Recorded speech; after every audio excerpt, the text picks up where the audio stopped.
What's good, World Squad? Back at you guys with another video. And hey guys, on today's episode, I want to talk about fulfillment by merchant, or FBM. If this is your first time watching this channel, my name is Travis Cooper. I'm the creator of Amazon Made Easy, the program that gives you the blueprint to buying back more in your time so that you don't have to exchange it for money. But hey, without further ado, let's slide into the video. So the first pro is having control over your inventory and your shipping.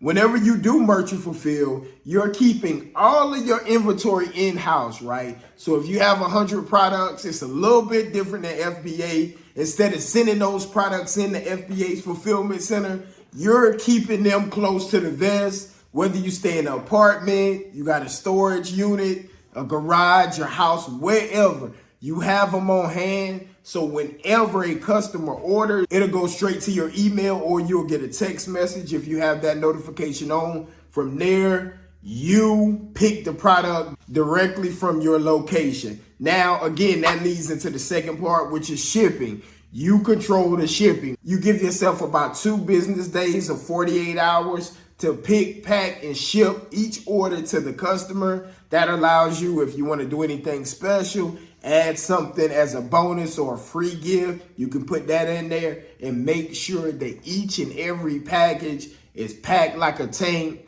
because we know the services like UPS, FedEx, the United States Postal Service, they don't care anything about our products, right? So it allows you to put some extra layers of protection on each order so that you can make sure each customer gets their order in pristine condition. So coming in as the next pro is lower fees. Whenever you do merchant fulfill, you're not dependent on Amazon to store your inventory, right? And you're not dependent on them to fulfill each of your orders. So by using your own space, it lessens the fees that Amazon charges. So Amazon only charges you a referral fee instead of those other fees, because you're doing basically most of the work, and all they did was allow you to leverage their platform and send the customer to you. The next pro would be less dependency on Amazon. So let's say, for example, if you were doing FBA and you were shipping something in and it's a delay, maybe it's a peak season or they lost your inventory, you can eliminate this by doing merchant fulfill, because again, you have more control of your inventory if unforeseen circumstances, no matter what it is, and you can always recoup your money if something like that happens.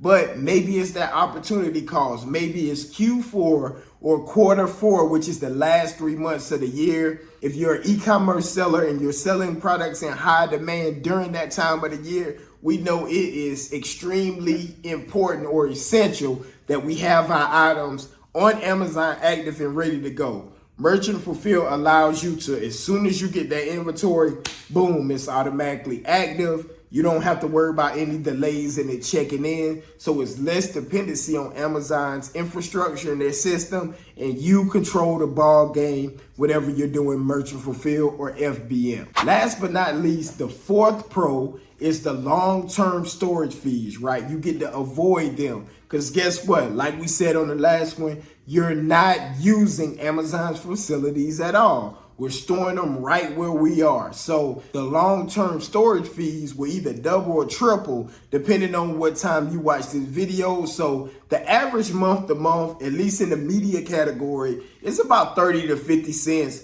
per item to keep it stored at Amazon's facilities, okay? So each month that your inventory doesn't sell, Amazon will charge those fees just for storing your item. So if you have a lot of items and they may be slower movers, it may be advantageous to keep those on hand and hold those back from FBA so that you can store them and not get charged any monthly fees. If it goes past that 6-month mark, you're going to get into long-term storage fees, because Amazon doesn't want to be a holding center. You will be taking away space that other sellers that have faster moving products could be sending in, but Amazon is stuck holding your stuff. So they make up for the money that they're missing collecting the fees from other sellers that send it in by charging you more and more storage, right? So you never want to get to the point where you have that long-term storage fees in FBA, because it could absolutely kill your profit. And again, this is why this is a pro of merchant fulfill,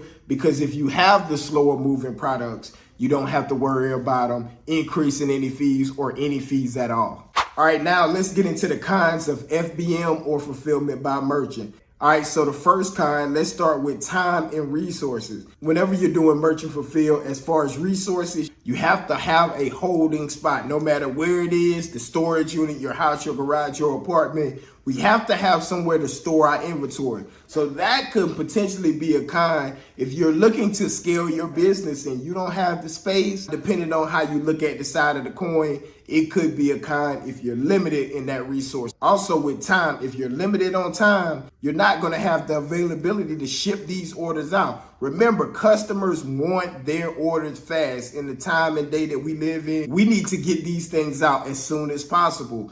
So if you don't have the time to pick, pack, and ship, this could be detrimental to your business. So this time and resources coming in at number one for the kinds. Moving into number two is no prime eligibility, right? So no buy box or prime eligibility at the beginning of your account. So one good thing about FBA is whenever you come in, you're a newer seller, they automatically allow you to be eligible for the buy box because you're leveraging their service. They already know that once they check your inventory in, they're going to handle the rest of the customer journey. So they don't worry about you being a new seller because they're saying, hey, we're going to take the ball and run it to the end zone being the customer, it being delivered at their house. And if it's any problems, we're going to take care of it.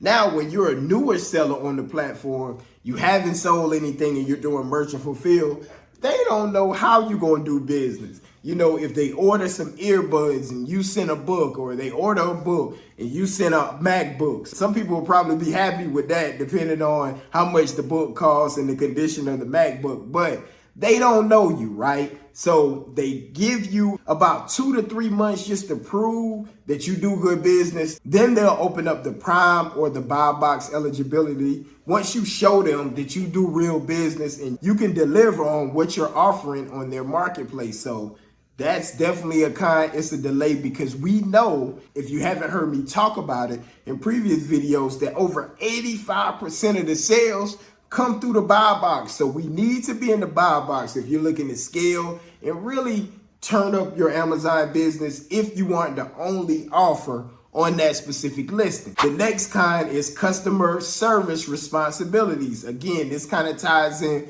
with time. We need to respond to the customers. It's different from FBA. So when you get a message in 24 hours, they need you to respond back, right? So don't take your time. Be on it.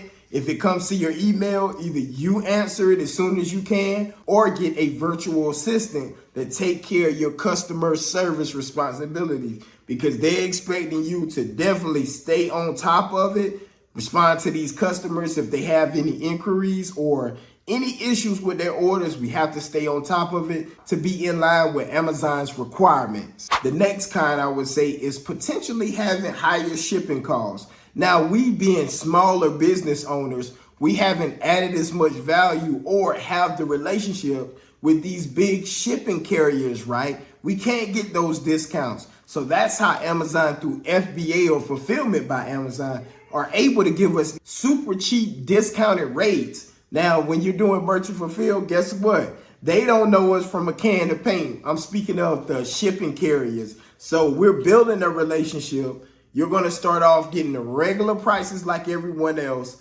So potentially, depending on the size of the product, you could be paying more in shipping, which you should always pass down to the customer. You could be paying more in shipping when you're doing merchant fulfill. So be sure to compare what it's going to cost you to ship, how much you can sell this product for, and how much of those shipping charges you would have to pass on to the consumer so that you can still make a healthy profit. Does it make sense to merchant fulfill this specific item? How much shipping would you need to charge? How much would you make? Or does it make sense? Do you get more discount by FBA? So that could potentially be a con. Be sure to stay on top of that shipping so that you can be hitting your target profit for that specific item. And last but not least, this is a major one, potential impact on your seller metrics or your account health. Because you are responsible for the rest of that customer journey, Amazon is going to hold you to a high standard. They want your ODR, or your order defective rate, to be less than 1%. So out of every 101 orders, one can be bad, or you can mess up on one. Also, your feedback would count into that category. A to Z claims, that's just when it's a problem between the order, you guys can't work it out, and they have to escalate it to get one of Amazon's reps to handle it for you and make a decision. And if you lose that decision, that is a ding against your account, okay? Also, chargebacks, that's when they contact their bank. If they're banking with Bank of America and they say, hey, I didn't authorize this specific transaction, or I didn't get what I said I was going to get, that also counts under that umbrella. Late shipping is another thing that they look at, right? Make sure you're uploading the right tracking and shipping on time. So it's a lot of pressure. You do get more control under Merchant Fulfill, but they're going to be looking at you tight because Amazon is a customer-centric company. They value the customer. They want that experience to be absolutely tremendous every single time. So if you're doing Merchant Fulfill, be sure you can deliver that high customer service, that excellent experience, so that you won't have any problem, and Amazon will start to like, know, and trust you, and you'll be eligible for the buy box. Hopefully watching the videos of the pros and cons of Merchant Fulfill and the pros and cons of FBA, it decides which one is best for you, or will you be like me and use a hybrid model? Y'all be blessed. See you on the next one. Love.